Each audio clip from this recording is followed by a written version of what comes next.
Verb, verb বা ক্রিয়া, যেটাকে বাংলায় ক্রিয়া বলা হয়।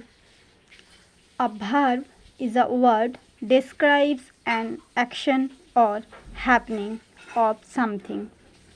যে শব্দ বা ওয়ার্ড বা শব্দের দ্বারা কোনো কিছু করা, হওয়া, থাকা ইত্যাদি বোঝায়, তাকে আমরা ক্রিয়া বা ভার্ব বলে থাকি।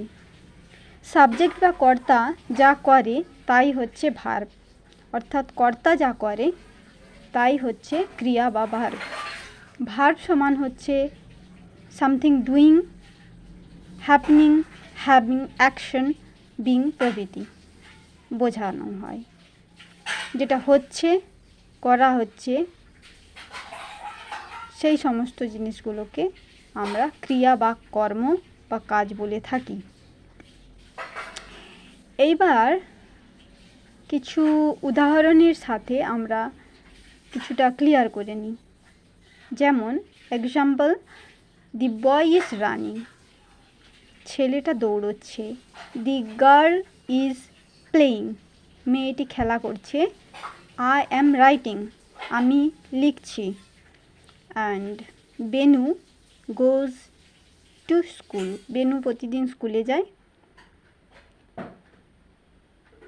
আর একটি উদাহরণ হলো, they walk in the morning, তারা প্রত্যেক দিন সকালে হাঁটতে যায়।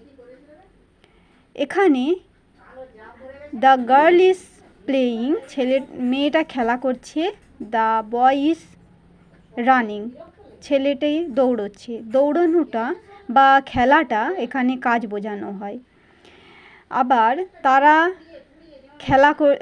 প্রত্যেক দিন সকালবেলা হাঁটতে যায়। তারা কি করে না, প্রতিদিন সকালে কাজ হচ্ছে ওয়াক করা। আই এম রাইটিং, আমি লিখছি। লেখাটা আমার এখানে ডুইং সামথিং, অর্থাৎ ভার্ব বা ক্রিয়া। এইবার আসি টাইপস অফ ভার্বস। ভার্বের টেন্স হয় কি কি না, প্রেজেন্ট টেন্স, পাস্ট টেন্স এবং future tense. Past tense, present tense এবং ফিউচার টেন্স। বর্তমান সময়কে আমরা প্রেজেন্ট টেন্স হিসেবে ধরি, অতীত সময়কে আমরা পাস্ট টেন্স, এবং যেটা হয়নি এখনও, হতে চলেছে, সেটা আমরা ফিউচার টেন্স বলি। অ্যাজ ফর এক্সাম্পল, কিছু উদাহরণের স্বরূপ দেখা যাক। প্রেজেন্ট টেন্সে কাম, ডিগ খনন করা, উইন পুট কাট, টেক বাইন্ড প্রভৃতি। সেগুলোর পাস্ট টেন্স যদি আমরা পাই, কাম থেকে কেম আসে, হয়েছিল, এসেছিল। ডিগ খনন করা হয়েছিল, ডিগ থেকে ডাগ। উইন থেকে ওন জয়লাভ করেছিল। Put cut, do did, take took, and bind bound. সেখানে ফিউচার টেন্সে আসে কাম থেকে কম, ডিগ থেকে dug, won, put done, cut taken এবং বাউন্ড প্রভৃতি। Thank you for listening and watching this video. Happy learning to all of you. Please share, like, comment এবং subscribe my YouTube channel. Thank you so much. Have a good day to all of you. Wishing all the best.